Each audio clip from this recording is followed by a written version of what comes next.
e assim compartilhe conosco da leitura prevista para este domingo, conforme Lucas, capítulo 15, os versos 1 a 10, onde a palavra de Deus nos diz: Aproximavam-se de Jesus todos os publicanos e pecadores para o ouvir.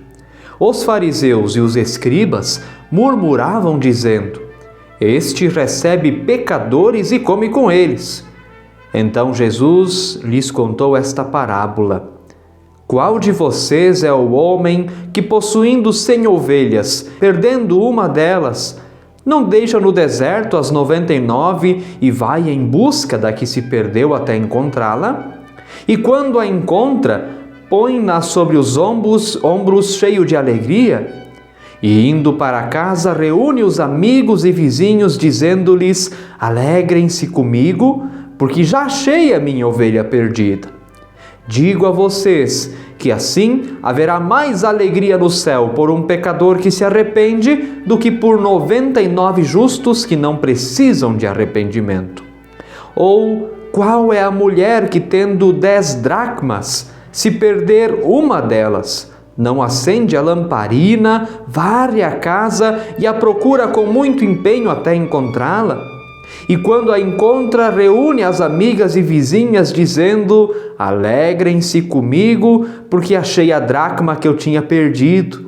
Eu afirmo a vocês que a mesma alegria existe diante dos anjos de Deus por um pecador que se arrepende.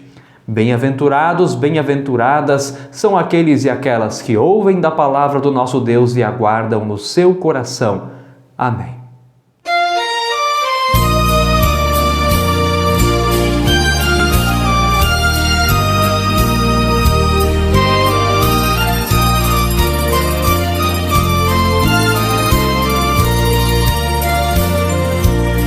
Eram 100 ovelhas juntas no aprisco. Eram 100 ovelhas que a amante cuidou. Porém, numa tarde, ao contá-las todas, lhe faltava uma e triste chorou. As 99 deixou no aprisco e pelas montanhas a buscá-la foi. A encontrou gemendo, tremendo de frio, curou suas feridas, pôs logo em seus ombros e ao redil voltou.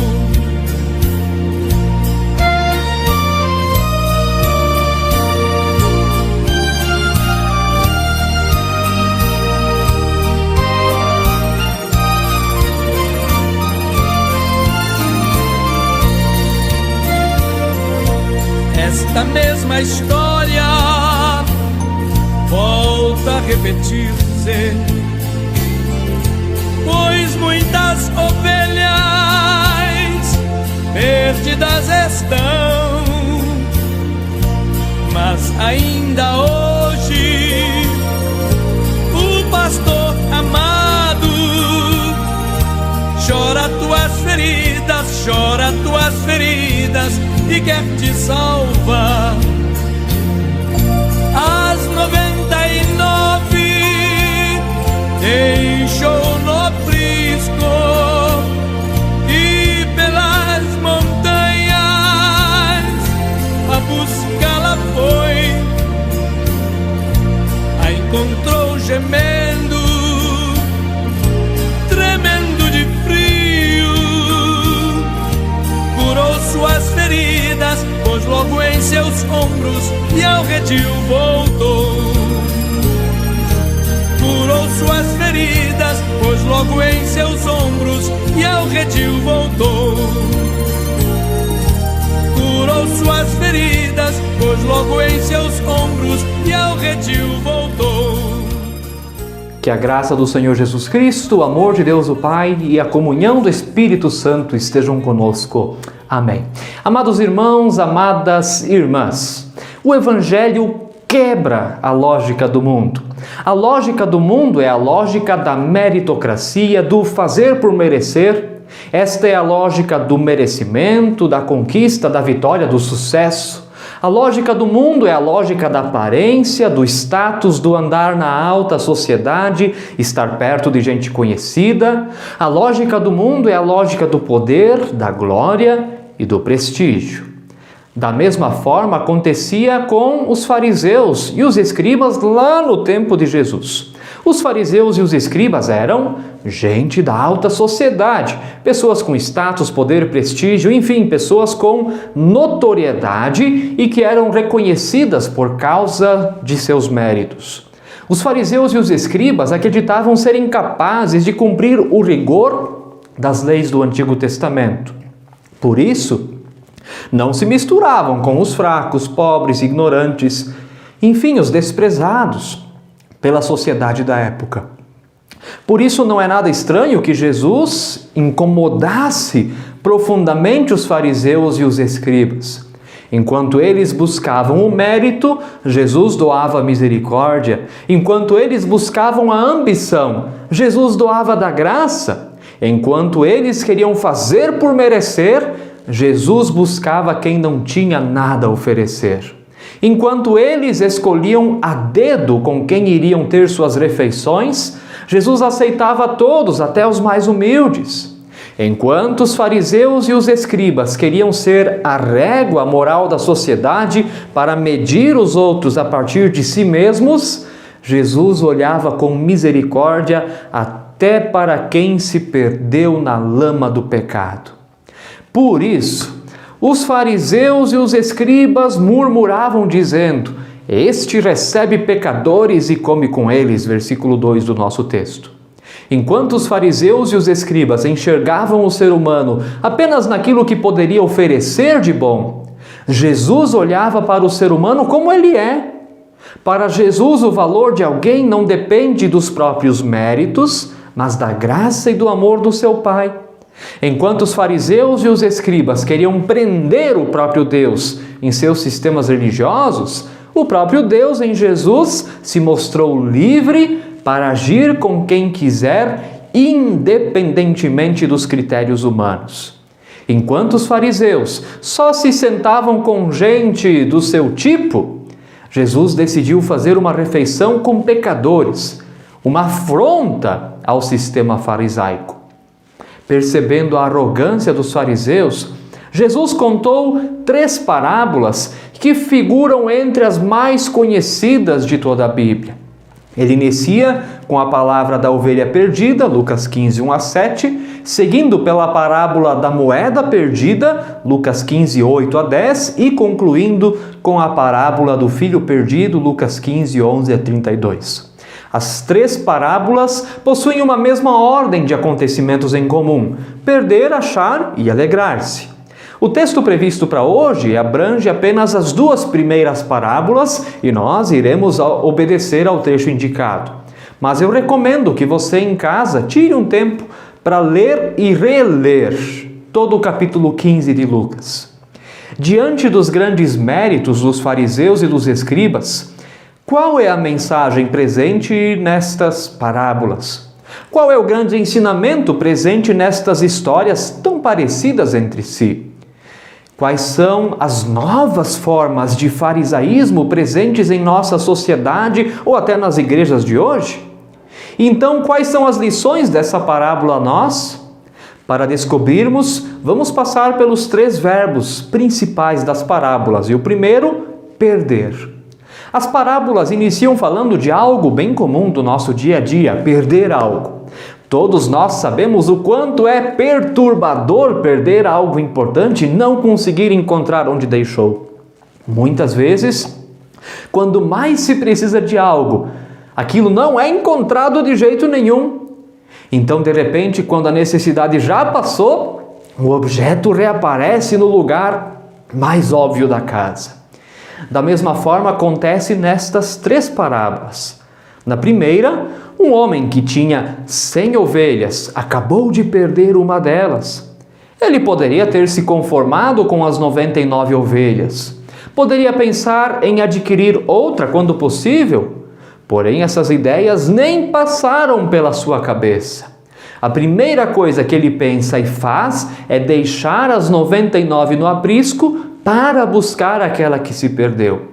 O mais interessante é que a motivação dessa ação não é a cobiça ou a ambição, mas a misericórdia, pois seu coração está doído por aquela única ovelha que se perdeu do rebanho. Qual o valor de uma ovelha perdida? Será que ela é mais amada que as outras? Em uma pregação sobre a parábola da ovelha perdida, Lutero compara a ação de busca a uma mãe que tem muitas crianças e ama todas elas da mesma forma. Quando uma das crianças cai ou fica doente, este de fato cria uma diferença entre as crianças. A mãe faz de tudo por aquela criança que neste momento especial é a que recebe mais cuidado. Isso não significa que as outras crianças sejam abandonadas. Da mesma forma, não se diz que as 99 ovelhas são deixadas desprotegidas. Possivelmente ficaram no curral ou alguém tomou conta delas enquanto o pastor procurava aquela que se perdeu. Deus tem uma paixão muito grande pelas pessoas perdidas e quer que tenhamos essa mesma paixão por sua missão. Os fariseus e os escribas são as 99 ovelhas no aprisco que julgam, apontam o dedo e falam mal daquela que se perdeu. As 99 ovelhas do aprisco são aquelas que xingam, fazem fofoca, pintam a pior imagem possível daquela que as deixou. No lugar do coração, as 99 ovelhas possuem uma pedra. Por isso são desumanas em seu julgamento e completamente incapazes da prática da misericórdia. O falecido pastor norte-americano Billy Graham certa vez disse: a Bíblia não manda que os pecadores procurem a igreja, mas ordena que a igreja saia em busca dos pecadores. Ele está certo. A evangelização e a missão não é tarefa apenas do ministro, da ministra, embora receba essa função. É tarefa de todos os cristãos trazer as pessoas que se afastaram do seu batismo de volta para a comunidade cristã. Deus se entristece profundamente com o pecado do ser humano. Assim diz o Senhor por meio da boca do profeta Jeremias: fortalecem-se na terra, mas não para a verdade, porque avançam de maldade em maldade e não me conhecem, diz o Senhor. Jeremias 9:3. Conforme Isaías 59:2, as iniquidades de vocês fazem separação entre vocês e o seu Deus. Ou seja, o pecado nos separa de Deus. Mesmo assim, eis que a mão do Senhor não está escondida para que não possa salvar, e o seu ouvido não está surdo para que não possa ouvir. Isaías 59:1. Deus não deixa o seu coração se tornar pedra, pois Deus sempre está disposto ao perdão, ao recomeço e à misericórdia. A nossa tarefa como Igreja de Jesus é resgatar os perdidos, pregar o arrependimento, denunciar a injustiça e a opressão, clamando por conversão. Deus não espera que apontemos o dedo para aqueles que se perderam, mas que estendamos as mãos para a acolhida, para o abraço, para a misericórdia. A intenção de Deus não é que o pecador se perca ainda mais e seja castigado, mas que seja encontrado pela graça. E nós, como cristãos e cristãs, temos essa missão. Da mesma forma aconteceu com a moeda perdida. Uma dracma equivalia na época a um dia inteiro de trabalho. A mulher não buscou a moeda por egoísmo ou ambição, mas por necessidade. Talvez, embora ela tivesse mais moedas, aquela serviria para comprar seu pão. Precisava daquela moeda para viver. E não há maior alegria que encontrar aquilo que se perdeu. E assim nós vamos então ao nosso segundo ponto, o segundo verbo, que é achar.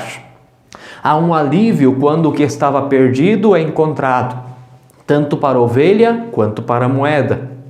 Esse fato mostra algo importante sobre a graça de Deus. Ele está à procura do ser humano pecador. O ser humano nunca encontraria Deus se o próprio Deus não o procurasse primeiro.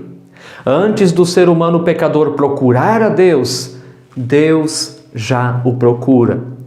Sem Jesus, o ser humano está completamente perdido. A única coisa que de fato o ser humano merece é a condenação eterna.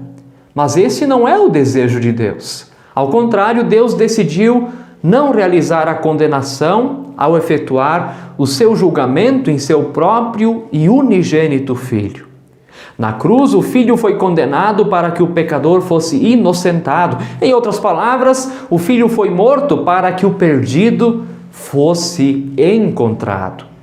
Deus não lança o ser humano pecador para fora do seu reino, como queriam lá os fariseus e os escribas. Ao contrário, o que Deus mais deseja é a conversão do pecador. Jonathan Edwards, um pregador norte-americano e primeiro reitor da Universidade de Princeton, afirmou em uma das suas mais conhecidas pregações: o pecado é a ruína e a miséria da alma. É destrutivo por natureza e, se Deus o deixasse sem restrições, não haveria mais nada para tornar a alma perfeitamente miserável, diz ele. O pecado é uma desgraça e é o destino de todo ser humano. Nisso todos são iguais, não há diferenças. Diante de Deus não há pecadinho ou pecadão, não. Diante de Deus só há o pecado. Embora as leis humanas tenham consequências diferentes para crimes diferentes, diante de Deus o pecado é sempre o mesmo pecado. Isso nos ensina que não há um justo sequer, Romanos 3,10, ou seja, há quem possa se achar melhor que aqueles que estão perdidos, porém, diante de Deus, todos são igualmente pecadores. O apóstolo Paulo foi um dos que foram encontrados pelo amor de Deus, e ele, enquanto perseguidor da igreja de Jesus, era um dos mais perdidos. O próprio Paulo disse ao seu irmão na fé Timóteo: dou graças a Cristo Jesus, nosso Senhor, que me fortaleceu e me considerou fiel, designando-me para o ministério, a mim que no passado era blasfemo, perseguidor e insolente. Mas alcancei misericórdia, pois fiz isso na ignorância, na incredulidade. Transbordou, porém, a graça do nosso Senhor com a fé e o amor que há em Cristo Jesus. Esta palavra é fiel e digna de toda aceitação, que Cristo veio ao mundo para salvar os pecadores, do qual eu sou o principal. Mas por esta mesma razão me foi concedida a misericórdia, para que em mim, que sou o principal pecador, Cristo Jesus pudesse mostrar a sua completa longanimidade e eu servisse de modelo para todos os que hão de crer nele para a vida eterna. Assim, ao Rei eterno, imortal, invisível, Deus único, honra, glória para todos sempre. Amém. 1 Timóteo 1, 12 a 17. Preste atenção. O pecador principal não é o outro, mas eu mesmo. Se eu mesmo não for o maior pecador que eu conheço, então definitivamente ainda não entendi o Evangelho. Tem ovelhas no aprisco que podem estar mais perdidas dentro que aquela que se perdeu para fora, pois pelo menos aquela não é hipócrita, falsa e orgulhosa. Deus tem interesse na nossa salvação, nesta vida aqui e para a eternidade. E quando a graça de Deus encontra o pecador perdido, vivenciamos o terceiro verbo do nosso texto: alegrar-se. Embora o mundo possa apontar o dedo para aquele que se perdeu, Deus o espera de braços abertos e lhe prepara um banquete. Por isso, Jesus foi muito claro em suas palavras dirigidas aos soberbos fariseus e escribas. Digo a vocês que assim haverá mais alegria no céu por um pecador que se arrepende do que por 99 justos que não necessitam de arrependimento. Lucas 15, 7. E continua: eu afirmo a vocês que a mesma alegria existe diante dos anjos de Deus por um pecador que se arrepende. Lucas 15, 10. Preste atenção. Não há festa no céu para gente que acha que tem auréola na cabeça. Também não há festa no céu para quem se acha mais santo, santa que as outras pessoas. Não há festa no céu quando cristãos apontam o dedo para aquela que se perdeu. Não. A festa no céu quando o pecador se arrepende, quando alguém reconhece a sua miséria diante de Deus e clama por graça e misericórdia. Ali há alegria e comemoração. O céu não estava em festa porque os fariseus e escribas buscavam cumprir o rigor da lei. Também não havia festa no céu quando eles julgavam os pobres, miseráveis e, enfim, os pecadores. Não soava uma voz no céu dizendo: é isso aí, ou eles mudam ou vou metralhar todos eles. Não, gente, muito ao contrário.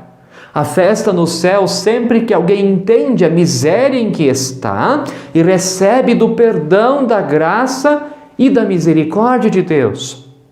Essa é a função também da comunidade: não rechaçar, julgar ou distanciar, mas orar, receber, acolher, enfim, amar, exercer misericórdia, ter um coração mole, ser comunidade empática ao pecador arrependido, ser igreja que não julga, mas ama pelo exemplo, ser igreja que, sendo discípula de Jesus, discipula outros. Dietrich Bonhoeffer escreveu: a resposta do discípulo não é uma confissão oral de fé em Jesus, mas um ato de obediência. O teólogo Karl Barth escreveu na mesma direção, dizendo que Deus requer fé em forma de obediência a Ele. É este comprometimento que Ele constitui a essência do chamado ao discipulado. A igreja cristã é chamada a discipular pessoas. Por isso a igreja precisa ser exemplo em Cristo Jesus, não de perfeição, mas de misericórdia, graça e amor. Essa é a alegria de ser igreja, corpo de Cristo na terra. Amados irmãos, amadas irmãs, a sua igreja, a nossa igreja, tem saído em busca dos pecadores? Ou temos sido uma igreja encurvada em si mesma, que só sabe apontar o dedo para os outros? Será que também nós muitas vezes não somos fariseus e escribas? Na Constituição da ISLB, artigo 3º, diz que a missão da igreja é propagar o Evangelho de Jesus Cristo, estimular a vivência evangélica pessoal, familiar e comunitária, promover a paz, a justiça e o amor na sociedade, participar do testemunho do Evangelho no país e no mundo. Conforme o planejamento missionário da ISLB, isso é efetuado em diferentes dimensões da missão, que são evangelização, comunhão, diaconia e liturgia. Cabe a nós a reflexão se estamos sendo igreja para os de fora ou apenas um clubinho dos de dentro. Deus abençoe essa nossa reflexão. Vamos amar e buscar aos perdidos. Vamos ser e fazer missão. E para isso Deus chama a cada um de nós a um compromisso. Vamos colocar o que aprendemos em prática? Sem olhares de julgamento, pensemos em pessoas que há algum tempo não temos visto na comunidade. Como será que estas pessoas estão? Onde elas estão? De quem você lembra? E você vai ganhar agora uma tarefa super especial. No QR Code que está aparecendo aqui na tela para você e também na descrição do vídeo, você pode acessar e imprimir um convite que você tem a tarefa de visitar essa pessoa, de repente marcar um café, um chimarrão, um chá com ela, ver como essa pessoa está e entregar esse convite da sua comunidade para o culto. Faça isso. Antes de fazer isso, ore pedindo que Deus abençoe este momento. Baixe o arquivo, imprima ou mande um arquivo mesmo no WhatsApp, também é possível, mas tenha um momento presencial com essa pessoa e convide ela. Vai ter um culto bem especial, tal dia, tal hora. Eu gostaria muito que você viesse lá celebrar o amor de Deus com a gente. Coloque essas palavras e que Deus abençoe a sua missão. Quem sabe, desta forma, Deus vai usar você para trazer muitas pessoas que se perderam de volta para a comunhão à fé. E a paz de Deus, que excede todo entendimento, guardará os nossos corações e as nossas mentes em Cristo Jesus. Amém. E assim quero convidar a nós confessarmos a nossa fé com as palavras do Credo Apostólico, dizendo: creio em Deus Pai Todo-Poderoso, Criador do céu e da terra, e em Jesus Cristo, seu Filho unigênito, nosso Senhor, o qual foi concebido pelo Espírito Santo.